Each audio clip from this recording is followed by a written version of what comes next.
Well, hello, friends. It is between two Sundays because we are between two Sundays. So this is between two Sundays with Mark and Mark, B and G, the Bee Gees. Get it? Yeah. We could go That's places with this. another fine introduction, I Mark. don't know if it's fine.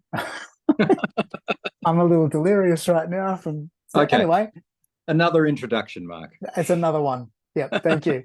Between Two Sundays, of course, the show where Mark G and Mark B meet between two Sundays and we talk about how we've lived out of the readings from the Sunday just gone and how we live into the readings from the Sunday that are to come. We grab our readings from the Revised Common Lectionary, which you can find at the Vanderbilt Vanderbilt Library Lectionary, which is at lectionary.library.vanderbilt.edu. Go there, have a look. Great resources for each of the week's readings, even for your own personal reflection. Some of the artwork particularly is quite awesome. How you doing, Mark, by the way? I'm Before doing we all right. jump in. Yeah, I'm doing okay. Thanks. Thanks for last, asking. How are last you? week, yeah, fine. Last week was Good. the Transfiguration, It and was. our readings were from Exodus 24, Psalm 2, 2 Peter 1, and Matthew 17. What did you drag into the week? So I took this statement from our 2 Peter reading, actually. Okay. So there's this reference that I think or at least I'm still saying to myself, this could, Peter could be, or the author could be referring to either the baptism of Jesus, this is my son, my beloved, with whom I am well pleased, or the transfiguration, where very similar words are used. So I've sort of sat with that just a little bit.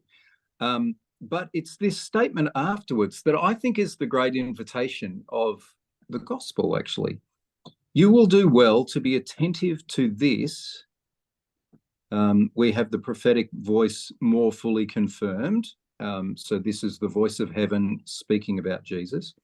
You will do well to be attentive to this as to a lamp shining in a dark place, until the day dawns and the morning star rises in your hearts. This is, I've taken this over the last week as an invitation to be people who ponder, maybe continually come back to the implications of the incarnation. That is what, and that this might be an experience rather than just, an off into the future type, into eternity description, ponder these things until Jesus returns.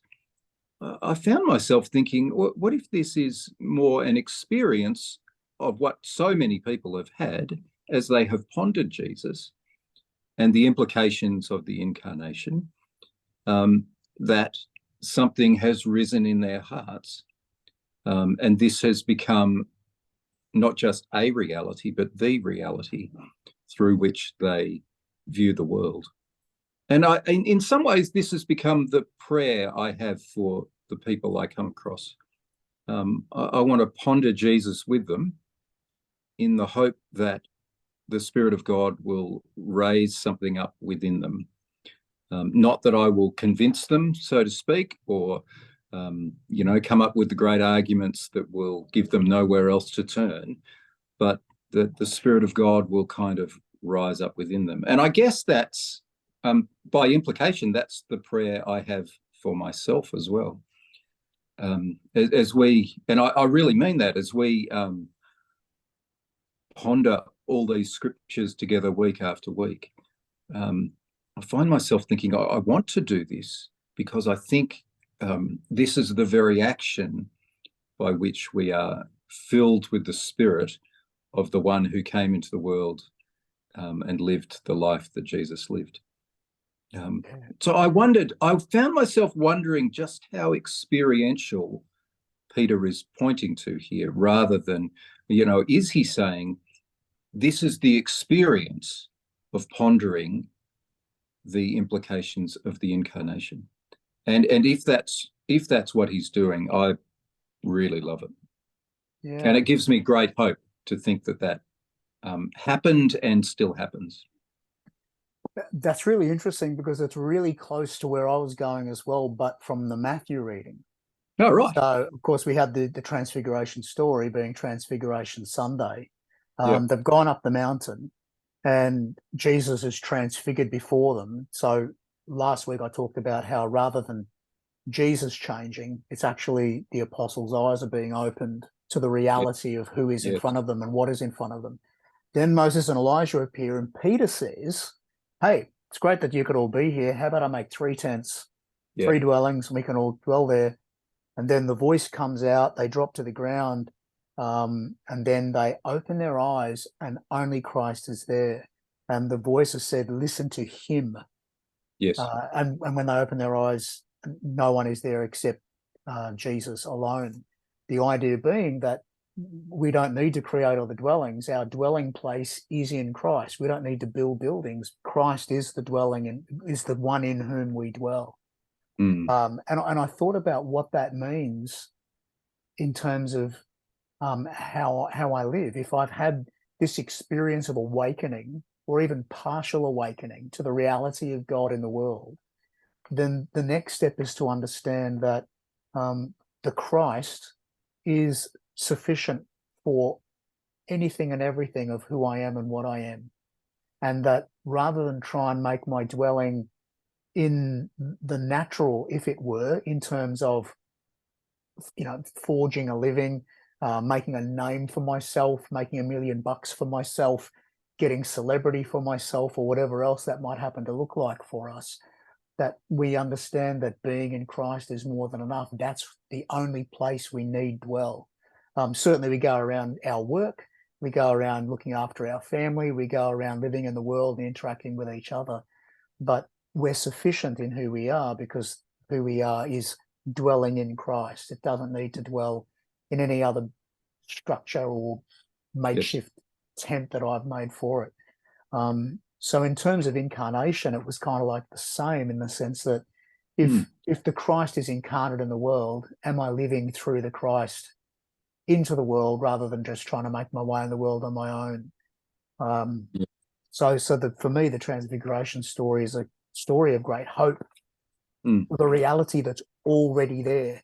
The Yeah. apostles' eyes were opened and they saw Jesus or the Christ as the Christ was. Mm. If reality is as it is, then as my eyes are opened, can I live into that and Yes. embrace that? So Yes. that's where I was last week and the Mm. last few days. Gee, we have come to very similar um, ponderings there from different angles, haven't we? And I guess at the end of the day, the stories around the Transfiguration and the other readings are all pointing in that direction, understanding that this is the incarnation Yeah. of the Spirit of God in the world, in Yes. flesh, and Yes. literally making their dwelling among us, as John Mm. writes in his gospel. Yeah. Um, This is just the type of passage that, for me, um, if we take it, really seriously, um, I think gives us reason. Um, it gives us permission to radically centralize Jesus. Um, that Jesus becomes our central hermeneutic for reading the law and the prophets. yep. In this story of the Transfiguration, you're absolutely right. It seems that Moses and Elijah, representing those two great streams, really do fade into the background, and there is this very strong statement of just Jesus being left. And I do think it sort of points in that direction. Can we be bold enough to interpret our scriptures fairly and at the same time, or as a result, centralize Jesus? Mm, So make Jesus our hermeneutic center. I've yeah. probably said it on this show before, but I love that the Anglican, well, I guess probably most of the liturgical sort of traditions stand for the Gospels. It's always seemed like a statement of we're at the core now. We will view everything else through this, and I think that's bold. But I also think it's very, very fair to the unfolding scriptural story that we read.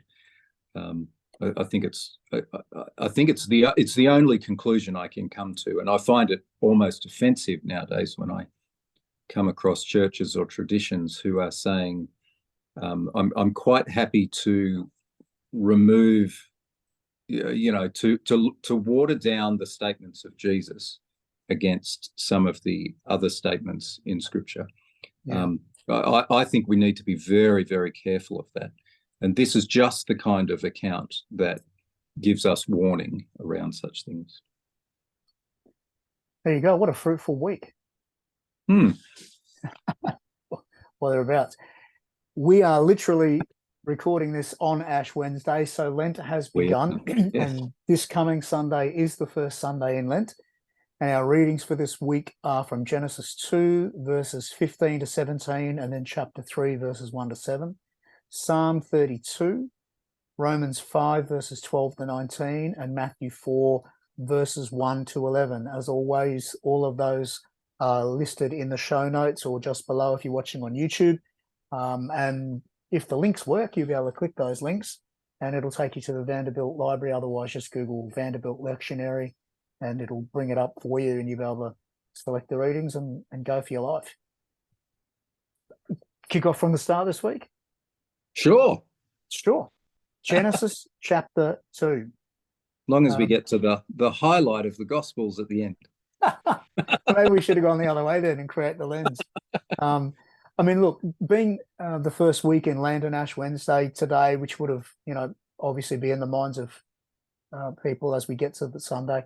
I mean, this is obviously a season of being penitent Yes. and reflective, and predominantly that'll be about the faults that we carry and the guilt that we bear and other things along that sort of ilk.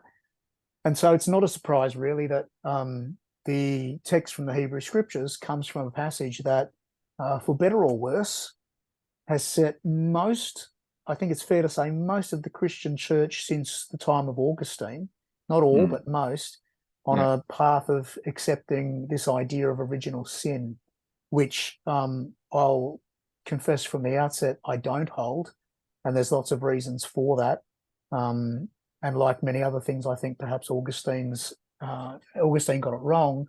And if you have a look at some of the politics that was going on when this happened, there was a reason why whatever outcome they came to had to be about having only one God. But that's another story. And so what we have here is the story of, I suppose, from that perspective, how human beings came to be carrying this original sin. I don't see it that way. I think we're made in original goodness, and we sin not because we're born in it, born with it rather, but we're born into a world where human beings have decided to do things their own way because we're not perfect. And some things are easy to do it, and we fall into bad habits. It's not because we're ingrained with it, it's that it's actually learned behavior growing up in this world that we grow up in. But there's some other stuff in this passage that I find far more interesting and far more worthy of consideration. And I guess, to be honest, some of the stuff I'm about to share really poses more questions than perhaps gives more answers. But as Rabbi Abraham Joseph Heschel said, I think when we're looking after the questions and the doubts, we're actually closer to God than when we think we've got it all together. So a few things that stood out for me here. It's interesting that we read that in verse 17, this God saying to this first human, eat from every tree, but from the tree of the knowledge of good and evil you shall not eat, for in the day that you eat it, you shall die. And what's interesting about that is, and it depends on how you read it, we had a quick chat about this before we started recording, but the day that you shall eat of it, is that a 24-hour period? Or is it more of in terms of an eon of time somehow as per the Genesis 1? Remembering that Genesis 2 and 3 likely has a different author to Genesis 1, according to those who understand the linguistics and whatever else is the study of that, and they can tell the difference in the writing. The other thing that's interesting is that this God says that on the day you shall eat of it, you shall die. So if that's eventually, then we can see that. What's interesting, though, if it's about the day that you eat it, on that day that you shall die, that didn't happen. Now, you could go on and say, well, maybe it's spiritually, which is what a lot of people do. They spiritually died. But the word literally refers to a physical death. So it's interesting that what this God says will happen to them if they eat the fruit perhaps doesn't completely come to pass. The other thing that dawned on me was that in all the baggage that I brought out of my time in the evangelical church and reading this story umpteen times, for the first time ever, I realized, I always said, the serpent lied to the woman. You always heard that. But you look at this carefully, the serpent doesn't say anything. The serpent doesn't lie at all. The serpent says, did God say that you shall not eat from any tree in the garden? And she goes, yeah. We may eat any tree of the garden, but God said, don't eat of the fruit of the tree that's in the middle of the garden, nor shall you touch it, which is an exaggeration. So she's the one who stretches it. You shall die. But what the serpent says to the woman is absolutely accurate. And then he says to the woman, you will not die, which, if we're going on dropping dead on the day that they eat it, that's true too. They don't die. And I find that really compelling, that when we get to the story in the gospel, nothing that the accuser says to Jesus in that is a lie. So it's interesting that even if you want to go on about, being tempted and so on, the way that the serpent and the way that the accuser attempts to tempt Jesus, and in this case, the serpent's successful, is not by lying, by using the truth. And that's really compelling. That's really interesting. And then we read a little bit further on, though, in verse 7, they eat of the fruit of the tree of good and evil. And it's interesting why they eat. It was delight to the eye, or good for food first, delight to the eye, and desire to make one wise. None of those things are inherently wrong. To eat good food, that's good. To eat food that looks good, great. To want to be wise, no problem. And so he eats. And then the eyes of them that were opened, and they knew that they were naked. Now, that's interesting that that's the first thing this writer says.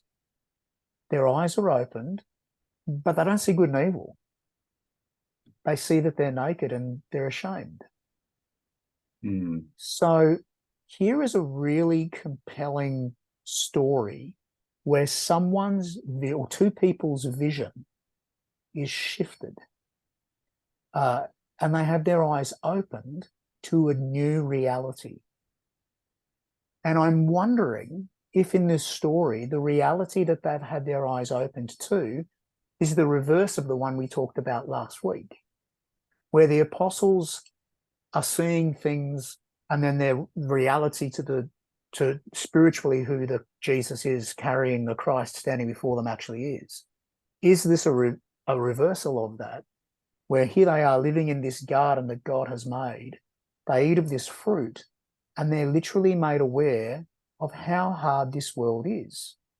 And you'll also note that if you go on in the story to read then what happens, what this God says to the man, the woman, and the serpent, this God curses the serpent, and this God curses the ground, but this God does not curse the people, not once.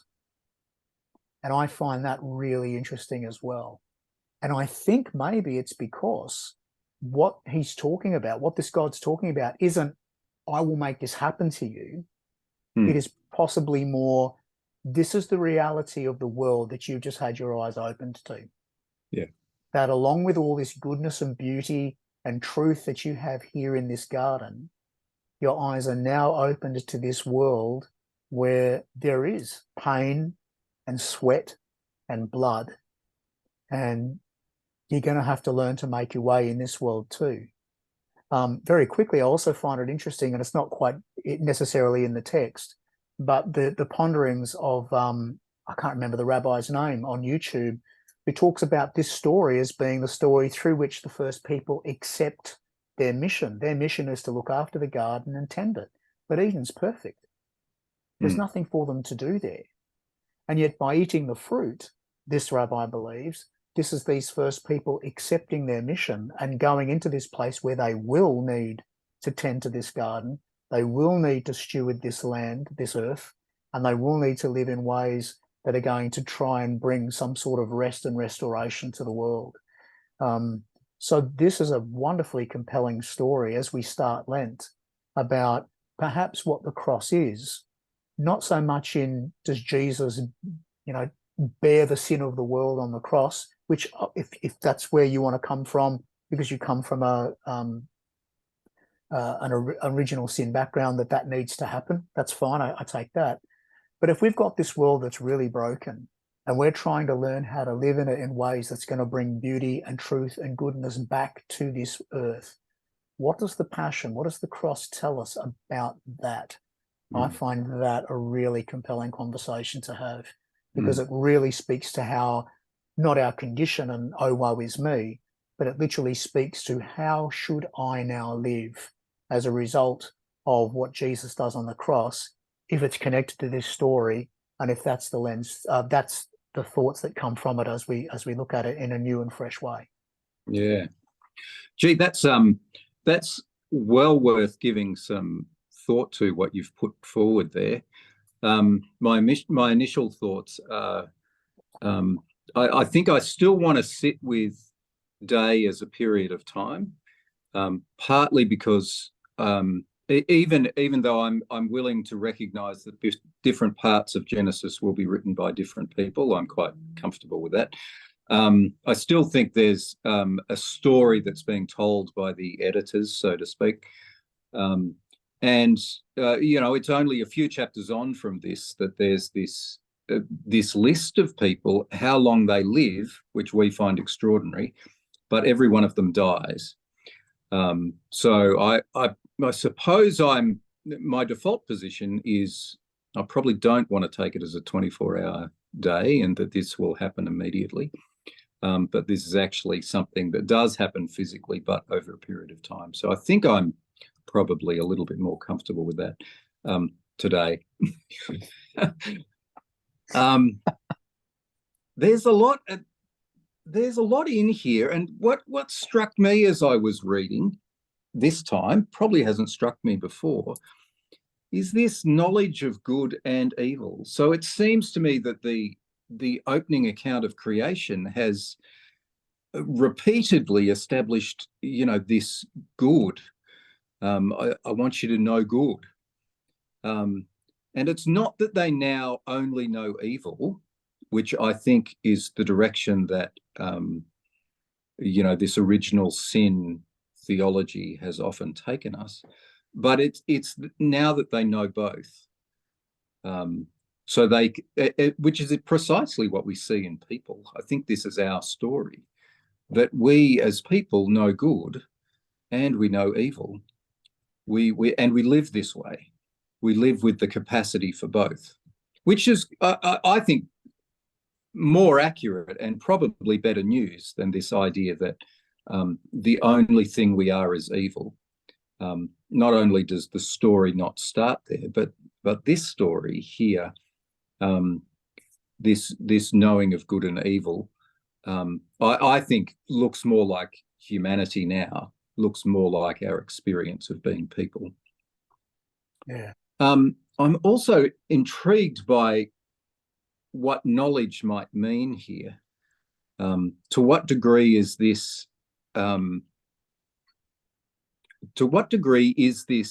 experiencing both good and evil, both health and suffering, so to speak, which gets to what you were saying there, alongside that little spiel you gave about cursing the serpent, cursing the ground, and yet there are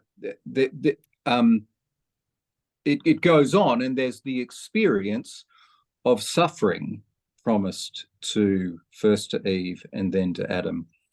And that's suffering in childbirth, suffering, toil. We've moved from, I think we've moved from work to toil. So we're given this very productive, entirely good sense of work in that first invitation into the Garden of Eden. But it seems to change to something that's very harsh and backbreaking and,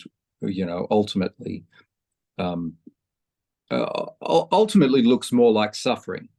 And I think there are translations around that have tried to talk work positively, so use the term work for that early Genesis creation account, and use toil for this consequence of having our eyes opened to good and to evil.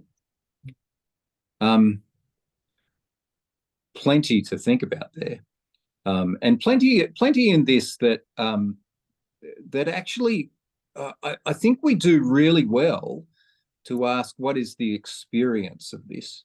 What is the experience of us going through the world, being capable of seeing, recognizing not only good but also evil? I think that gives a hope for all of us. We can never look at a person and say this is pure evil.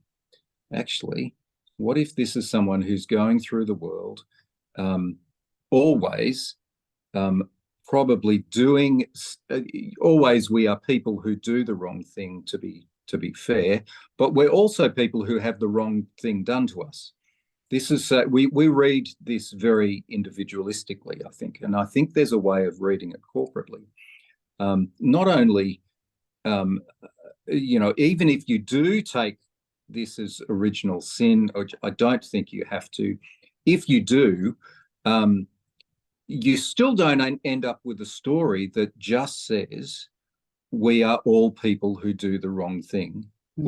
We certainly have a story here that at least leaves open the possibility of us being very good and at times very bad. And the consequence of that is not just for us internally, it's not just for the one who does the wrong thing, but it's also for all of creation and for all of those who are, the receiving end of the wrong things we do. So I think we end up with a story here where we're both, and again, I want to argue that this is the human experience of this knowledge of good and evil. And that is not only that we have the extraordinary capacity for good, which I think is quite obvious in humanity, and that's not just, the Christians that can claim that. That's a characteristic of us being made in the image of God. We also very clearly have the capacity to do great damage and great evil in our world. But the consequence of that is that we go through the world not just doing good and doing bad, but we go through the world experiencing good and experiencing bad. We're the ones who receive that from others as well. So we live with the consequences of being harmed by others, but also with the consequences of knowing what it is like to be loved. So we end up in this space where really we shouldn't ever have reason to judge one another. We should only have reason to be learning to love, be learning to do good to others. And this is precisely what Jesus comes into the world to do. Yeah. Suffering is a very interesting one here. Knowledge of good and evil, and it expresses itself to Adam and Eve differently, but both as suffering, and a savior that comes into the world and embraces suffering. my other, I don't know what to do with that, but you know, there are very clear consequences around. It is remarkable that this story, the beginning of this story, culminates in God suffering. So I think that's it. For me, that makes this story look like the kind of story we can't invent. We can't imagine a God that would suffer on our part, but we can only imagine a God that would demand suffering of us, and consequently we have idols that demand sacrifice of us. This story, the Jesus story, flips everything on its head here. The other thing that strikes me about the story we've just read here is, what does it mean to have your eyes opened to good and evil? It doesn't seem that evil is created here. It seems that the people can just see it. They become aware of it. So you know, this creation account that is just God affirming over and over again. It's like there's something in there existing already that is hidden. And who knows how this story is supposed to pan out, but there is at least a warning about the danger of becoming people who experience good and evil here, at least for the time. I don't know if there comes a time where these people grow and mature and knowing good and evil is just seen as a good thing. I mean, it leaves all the questions, doesn't it? If God knows that this knowing of good and evil is possible, and God is wise, what does this say about what God knows about all of this? What does it say about God experiencing evil? I'm not saying necessarily doing evil, but experiencing it. And for me, the incarnation reveals that God experiences the consequences of evil, and is entirely willing to embrace that. Look, I suspect I've raised more questions there than I've answered. No, I think that's not a problem. I did exactly the same. Story. I was quite stunned reading this story today, that I thought there was a lot more here than I'd seen before. I mean, you know, when I've taught from this, when I teach on how to read the Bible, I use this passage. And one of the questions I ask is, why would this God not want these first humans to have the knowledge of good and evil? Yeah. Why would he not? And one of the responses that often comes up is because we use it in ways that are destructive. We use it as a us and them. We use it in a dualistic way. Whereas if God's not dualistic and there's no dualism, then literally you can't have good without bad. If you strike one out, the other one disappears. Yes. That's a really interesting comment, because you have repeatedly in that first creation story a repeated affirmation of good. And I entirely agree with you there. Good is a relative term. Yeah. It contrasts itself to something else so that we understand it. So I wonder if there's a possibility of reading the Genesis creation account before this as something that actually sets up this moment where evil exists, or evil is revealed. By saying repeatedly something is good, I think by implication there are things that are evil. Because it's a contrasting term. It's a term that implies there are other possibilities. Yeah. So, you know, if you can't have one without the other, then why, why does this God want them not to have it? And is it because that they would use it in destructive ways to set up an us and them? I'm good, they're bad. I'm Well, right, they're wrong. that's I'm certainly whole, they're not. That's certainly consistent with the unfolding biblical narrative. Exactly. Yep. Consistent, even if you just read within Genesis, you would have to say a conclusion like that was pretty consistent with the way the story unfolds. Yeah. Joseph and his brothers and the destruction of family throughout Genesis is often noted by people. But here is kind of the outworking of this original story, which would be quite consistent with what you say. Which is important why Psalm 32, I think, was selected as the psalm for today. Because this psalm basically says it's all good. It says, here are these people who are, who have walked into this world where they are now going to know good from evil, right from wrong, this from that, up from down, and everything else. And they're carrying this burden and transgression of things that they do that aren't right and going their own way, and the guilt and like we've talked about for Lent and Ash Wednesday in particular.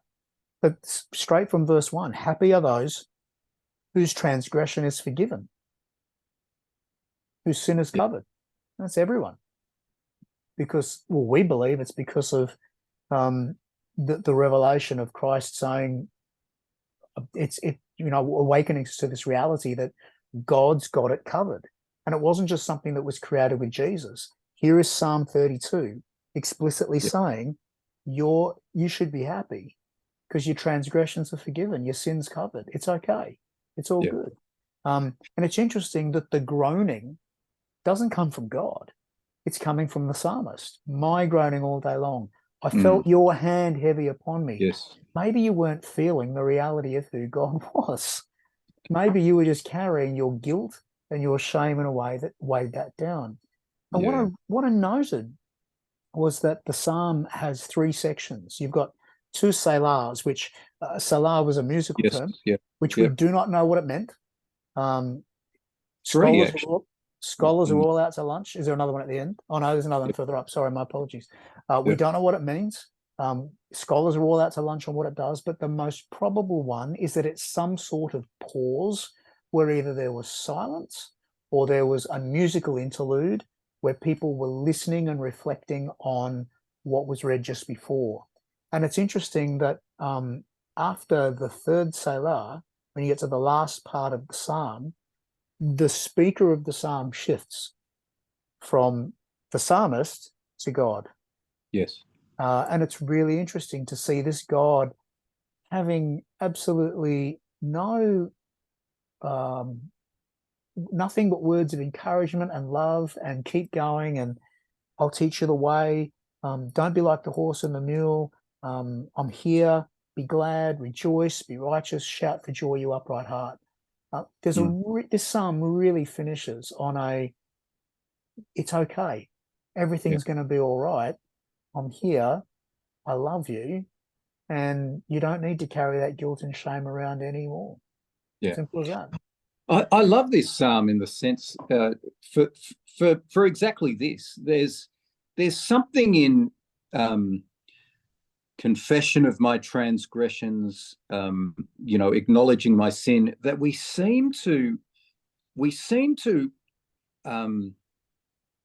have to read this harshly, and I'm not sure that's necessary. When I read this, I think there's a way, if you don't bring baggage of that burden, which is so much the experience of people, especially those in the religious world, that experience of burden that opens this. I think you can read confession here as I stayed in conversation with God. And this is my experience of, when I feel guilty for things I may or may not have done. It's when I move out of conversation with God that burden becomes heavier and heavier and heavier. Yeah. It's when I move into conversation with God that the burden becomes lighter and lighter and lighter. And I think this is the movement of this psalm. And the sealers seem to me to bring a centre to this, and the centre that moves from the burden of guilt to the relationship with God that's creative and described as instruction, teaching, counsel, the God who is keeping an eye on us. Yeah. The difference, the movement between those two experiences is our choice to come to God in honesty of who we are. That is the moment of movement in this psalm, and it's such a constructive movement. This to me, and I don't know if others agree with this or not, but this to me is the reason King David, who wrote so many of the Psalms, including the confessional Psalms, many of the confessional Psalms, is called a man after God's own heart. What is crystal clear is it cannot be that David got it right all the time. Huh, that's right. David, that cannot possibly mean that. The accounts of David's life are too profoundly disturbing for it to mean that. But I do wonder if David, with his reputation as a writer of prayers, if he stayed in conversation with God despite his own failings. And you look at his son, Solomon fails. And where am I referring to here? I think I'm referring to 2 Kings, where the Solomon story is told. Solomon's reaction to being cornered by God, by one of the prophets, is radically different to David's. David gets cornered by it, so it's not that the two don't do the wrong thing, but David, when he's cornered by one of the prophets who really does nail what he's done wrong in killing Uriah, David's response is conversation with God in honesty for what he has done. Solomon's response, when exactly the same thing happens as a result of all the idols that he's created, his response to the promise that someone outside of his line will take over his spot as king, his response is to try and kill that outsider. That is radically, radically different. And it's not that neither of these guys get it wrong. It's that one stays in conversation with God and one doesn't. Yeah. One chooses to fight God and one comes and says, I think you got it right. Yeah. And to me, that's the only way, by the time you get to Acts, you can have this description of David as a man after God's own heart. It simply can't be that David was the perfect person who was entirely holy. You'd have to argue that it was some other David that they were talking about. And I think that would be very difficult to pull off. You think? Yeah. I mean, we're talking about this, carrying of burden in sin. And when we get to Romans, the Romans 5 reading, look, this first verse, probably partially the verse that was instrumental in the creation of this doctrine of original sin that we've been talking about today. Paul writes, therefore, just as sin came into the world through one man, and death came through sin, and so death spread to all because all have sinned. And then it goes on. But what's really compelling about that first verse, if you stop and think about it, is Paul as a Jew. Now, why does this matter? Because Jews do not hold to a theology of original sin. And so this idea that sin came in the world through Adam, through the first human, that is a huge divergence from the position Paul would have had as a faithful Jew, and not just any faithful Jew, a Jew who was well learned and a Pharisee themselves, if we understand his claims right. And so what we've got to take into consideration here is the whole of this passage, because if you keep reading, I think you start getting to the heart of what Paul is doing here. Remember that Paul is speaking to a Roman audience, and he's probably speaking to the Jews who are in Rome. And these people who are Jews who are now following Jesus would have come from a background where sin happens, not because of how you were born, but because what you do, and in particular, how you fail to uphold the law. That's where sin comes from. Yeah. This is why they would say things like the Gentiles sin, because the Gentiles don't keep the law. That was the problem. It wasn't that we're all born into sin.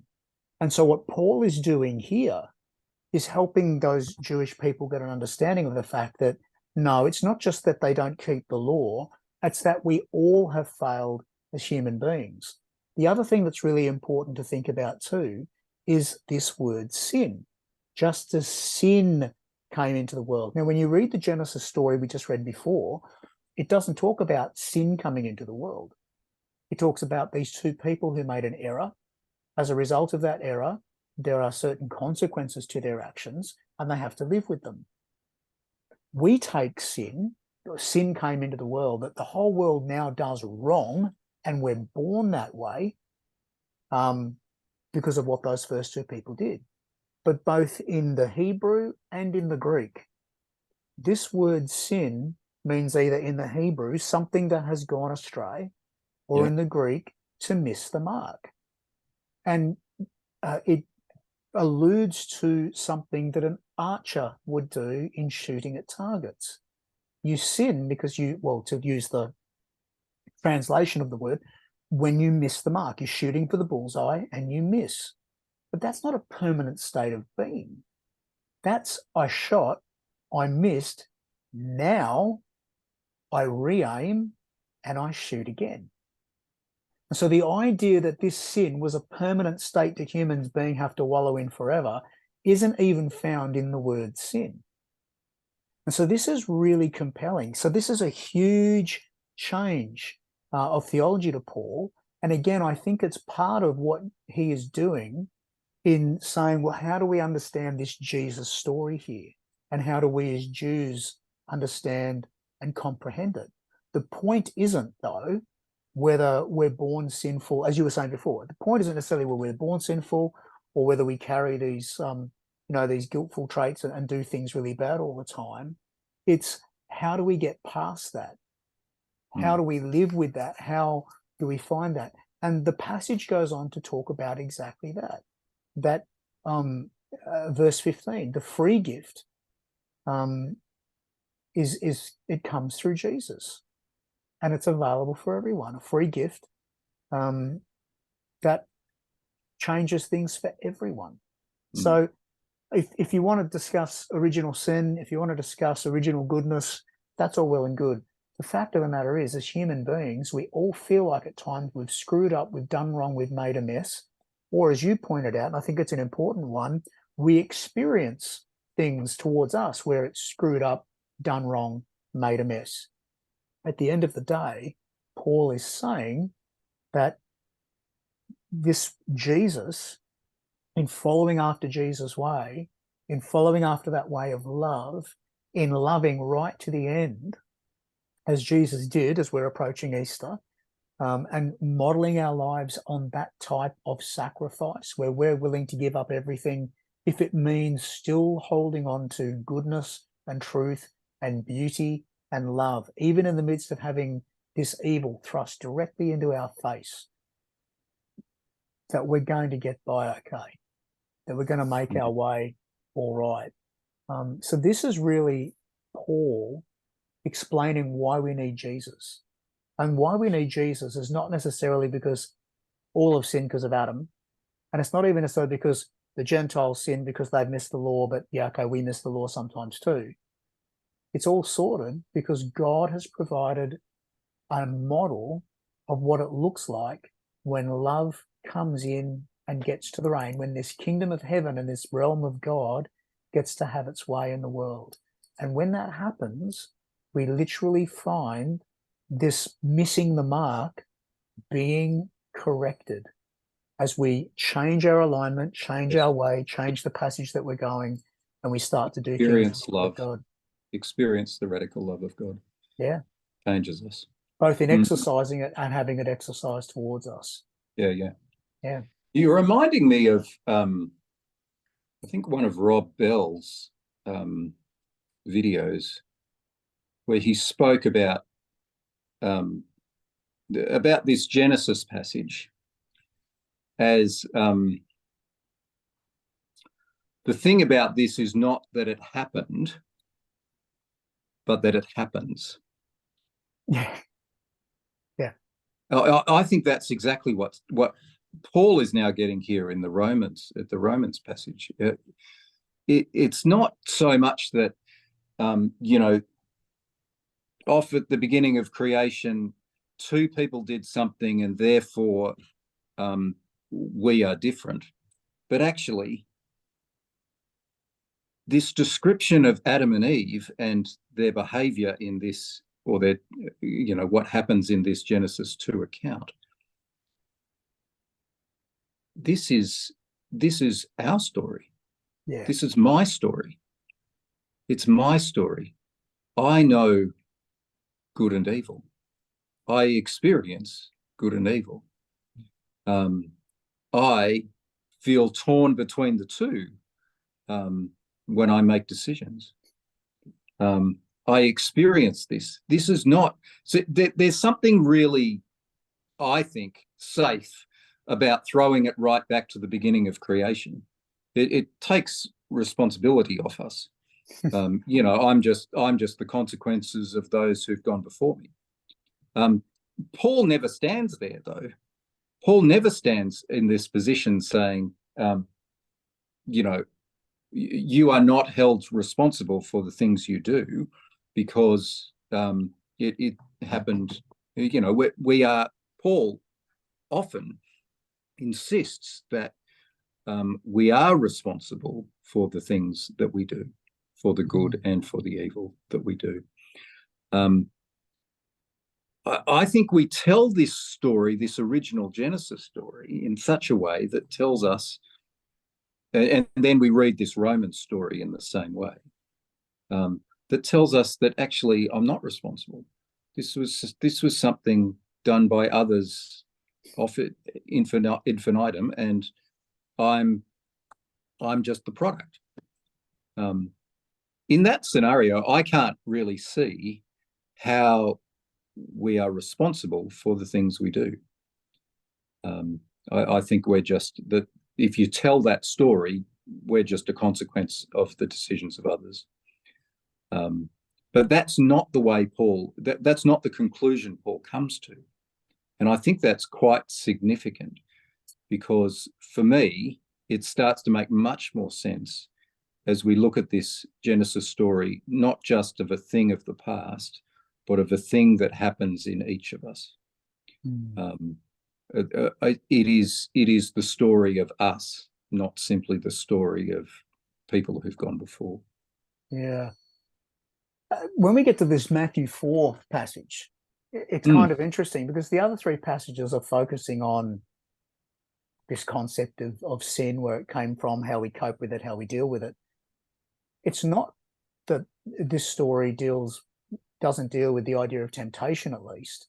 Of course, but it certainly doesn't really get into sin, but more how to avoid it, and that's how mostly it's read.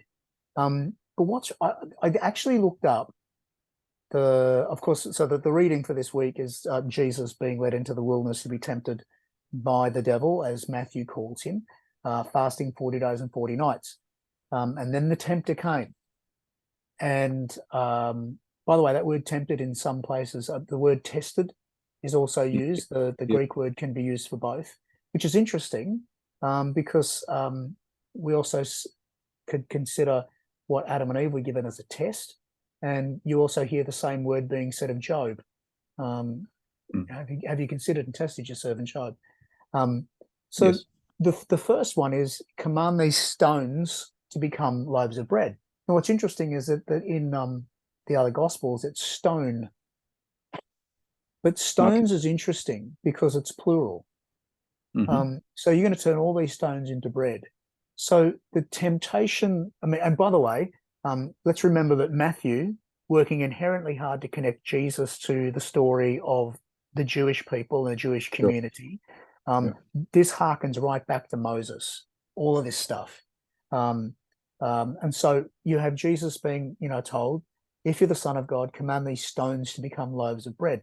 Not because he's hungry. Why would you do more than one? Because then you could feed the world with them. And so the sense here is that if you turn these stones into bread, you could bring, you could appease the hunger of everyone in the world. So like the serpent in the first story, the tempter here isn't lying. And I'm not saying do a bad thing. The tempter's here actually saying do a good thing. Now, why wouldn't you then turn the stones into bread? Now, if you think about stone, the individual, you think, okay, because Jesus doesn't want to break his 40-day fast. Yeah. We don't even know that was an intention. I'm going to go fast for 40 days. God is my witness. We don't even know that's what happened. So, but even remove that. This is stones. So, he's not going to. So why stones and why bread? What's interesting is that the response to that is one does not live by bread alone, but by every word that proceeds from the mouth of God. Now that comes from Deuteronomy chapter 8 and verse 3, where we read Moses speaking, saying to the Israelites, he humbled you, causing you to hunger, and then feeding you with manna, which neither you nor your fathers had known, to teach you that man does not live on bread alone, but on every word that comes from the mouth of the Lord. Right? So the story is about the manna. Now go back to the story of the manna. The Israelites were hungry. They'd been walking around the desert, and they got so hungry that they cried out to Moses and said, we need food. And God said, tell them to go out and I'll provide food for them on the ground. There'll be these white flakes. They taste like coriander. You can bake with them. You can eat them straight. They're kind of sweet, like coriander mixed with honey. Coriander seed, rather, mixed with honey. Go and eat that. Now, they were so hungry, they were willing to eat anything. And they were willing to trust that what God was giving them was going to be the thing they had to reach for. So what you have here is this idea that you can be so hungry that you will literally have to go to God and say, whatever you've got for me, I will eat. So here in this passage, this is really speaking to us about God's providence that comes in new ways. Frosty flakes from the sky that land on the ground in the morning. And here we have Jesus, who is bringing God's providence as an incarnation of God in the world, a living, speaking, fleshing incarnation of God, a new and living way for God to be revealed to the people. So that's the first one. Then you have the second one where the devil takes Can I just stop you there for a second? Yeah, go. Because I want to say that in Matthew's story as it unfolds, Jesus feeds the 5,000. Yes, he does. And it's around teaching. So they come to Jesus after John the Baptist has been killed. They listen to his teaching all day long and they're left hungry. The idea that this is a bad thing, that Jesus would create bread, is refuted by the story of the unfolding revelation of the kingdom of heaven within the Gospel of Matthew. Yeah. I think it's really significant because the devil, I entirely agree with you. He's just not tempting Jesus with bad things. No. If Jesus is human, I'm entirely comfortable with him wanting bread. Yeah. Yeah. And I'm entirely comfortable, and I'm entirely comfortable with God coming into a world where distribution is not done well, and saying, "I want to make enough bread, the plural loaves, for others." Um, I think this is the idea that this is bad is really problematic and reveals that we don't understand temptation at all. Yeah. Um, Yeah. I think Jesus is being tempted to do at the devil's bidding what God is actually going to ask him to do in God's own time. Yeah. And I think that's very significant. And I would argue that it's true of the other two as well. And, Sorry, and that I said more than I meant to. I meant to just say that little bit no, about no, that's fine, because it does coming speak up. back to that whole thing about the manna in the desert as well. They've been walking for years and years and years and years, trying to scrape up whatever they could with whatever they could. They're so hungry. They're like, we need food? Yeah. And God says, I got this for you. And they go, well, we're willing to receive it because we're hungry. Yeah. Nice. If God had just dropped it, the idea being that if God had just dropped this manna from the sky, they would have gone, what? They would have said, what is it? But then they would have ignored it and not eaten it at all. Yeah. But because they were so hungry, they were willing. And Mm. here you have in Jesus, I could feed, I could turn these stones to bread. But this is about something that's, in John's gospel, after Jesus feeds them and they all come after him, that's where he says that first I am statement, I am the bread of life. Because he says to them, you've come after me because you've seen me multiply the loaves and you got fed. And they said, yes, but what's the sign going to be? Because God fed our forefathers in the desert, our ancestors in the desert with manna from heaven. And Jesus said, yeah, but I am the bread of life. So this is literally the hunger of humanity being appeased in new and different ways. Not that the physical hunger didn't matter, but in this particular case, I would say the tempter knew what the mission was. And Jesus was trying to say, let's stay on task, buddy, in terms of what's going to happen. So the second one, he takes him up to the holy city, doesn't mention it as Jerusalem, but it's obviously, to the pinnacle of the temple, and says, if the Son of God, throw yourself down, for it's written, he'll command his angels concerning you, and on their hands I'll bear you up, you don't dash your foot against a stone. Again, not inherently bad, because if he was to do that, it would make people go, here's a sign. Did you see those angels come and grab this guy? This is the Messiah. This is the one. He's not just a very naughty boy. This is the guy we should follow. But again, Jesus. Again, how many signs is Jesus about to Yeah, that's perform right. this story as it unfolds? That's right. And so, which is why he says straight up, Jesus said to him, again, as is written, do not put the Lord your God to the test. Now, the test they're referring to, Jesus is referring to, is the test at Meribah or Massah. It's called both in the scriptures. In Deuteronomy chapter 6 and verse 16, Moses is saying, do not test the Lord your God as you did at Meribah, Massah, in the desert.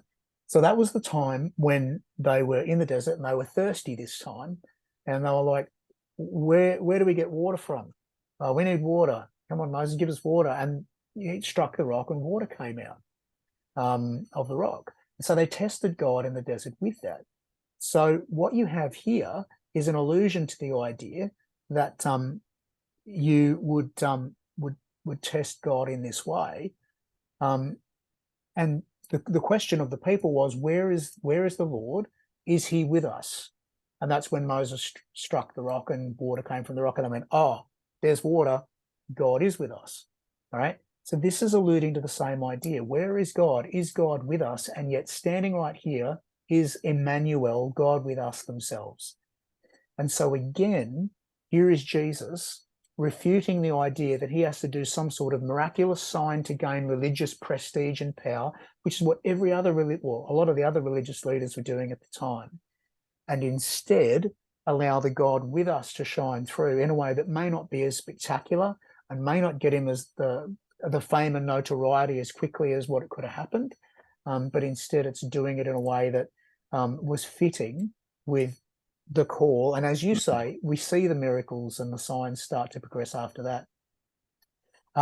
Then finally, taken up to a very high mountain. Now, if you weren't sure about the Moses allusions with the quail, or the manna rather, and the water from the rock, now you've got it, because this is Jesus going up to a very high mountain, which again alludes to the idea of Moses standing on top of Sinai and looking out and seeing the promised land. seeing what he was going to miss out on.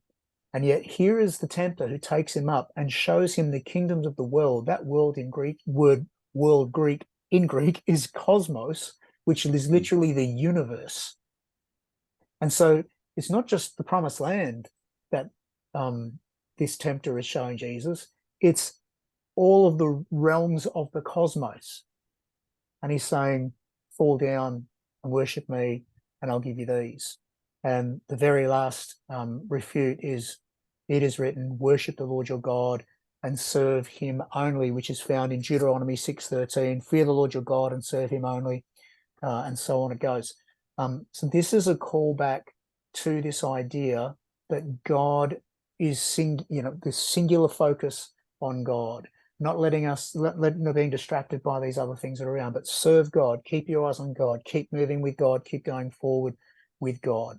So you have these three allusions to the person of Moses in this story. You got these three callbacks that speak very deeply about the mission of Jesus and what Jesus was meant to be doing in the world, which there are three key questions for me that come out of this. Are we hungry enough to receive God in a new and fresh way? Do we believe that God is truly among us? And do we accept only God is able to provide everything we need, and not just, let the kingdoms of the world distract us from remaining focused on being who God has called us to be and being content with that.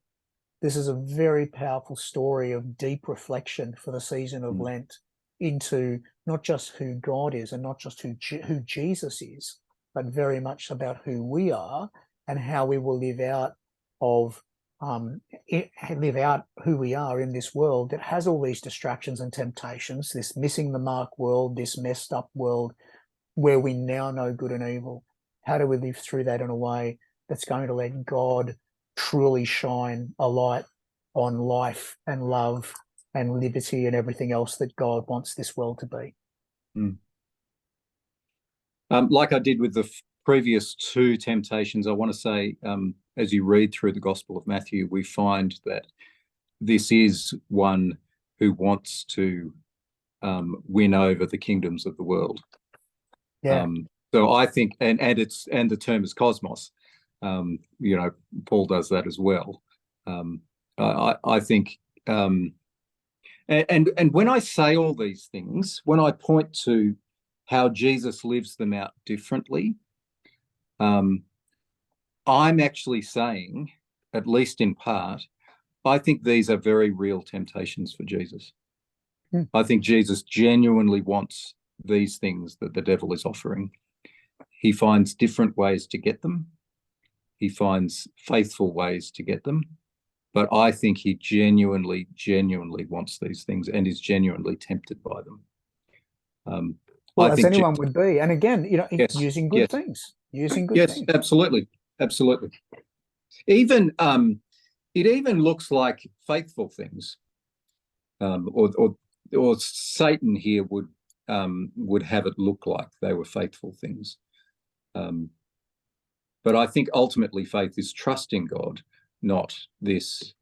I'm going to do everything in the spectacular and the big, and I'm going to do it now.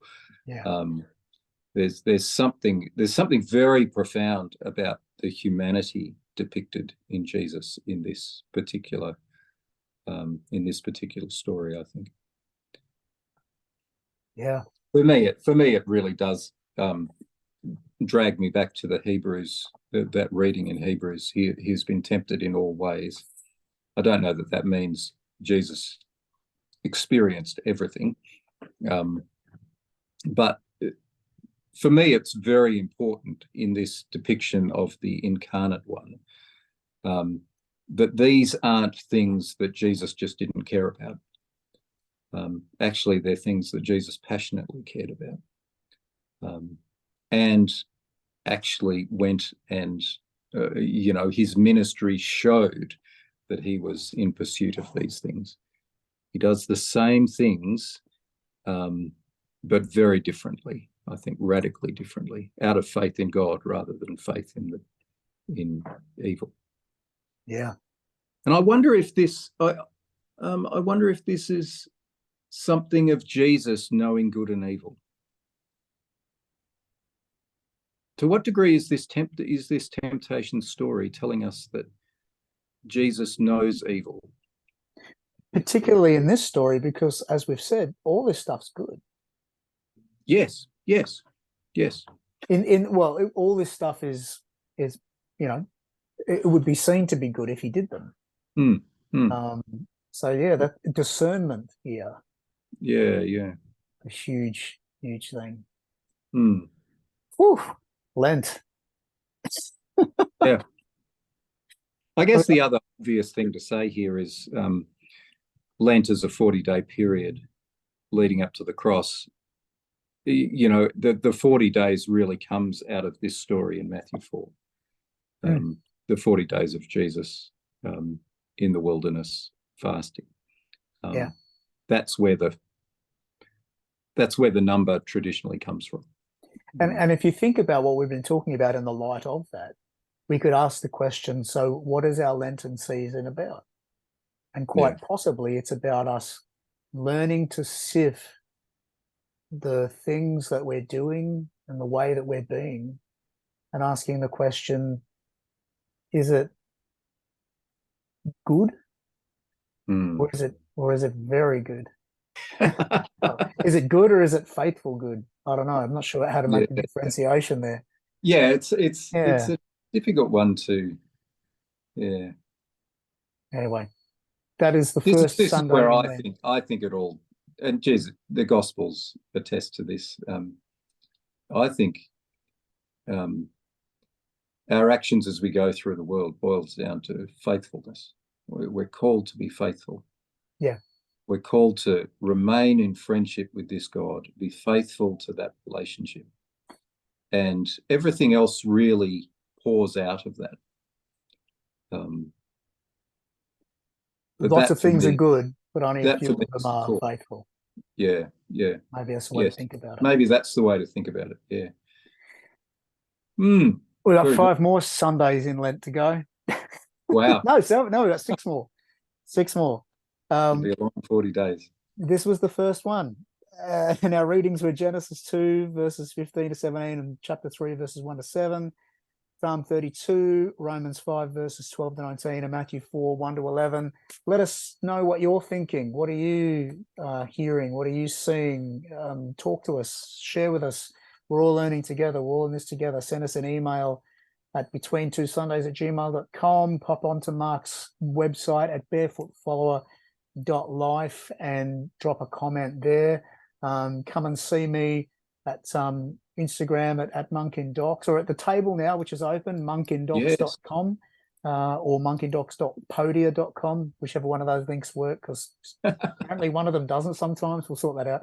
And drop me a note there. But join the party with us. We want to have this conversation together and enjoy that. And hello to those people who are listening to the podcast at the table, monkindocs.com right now.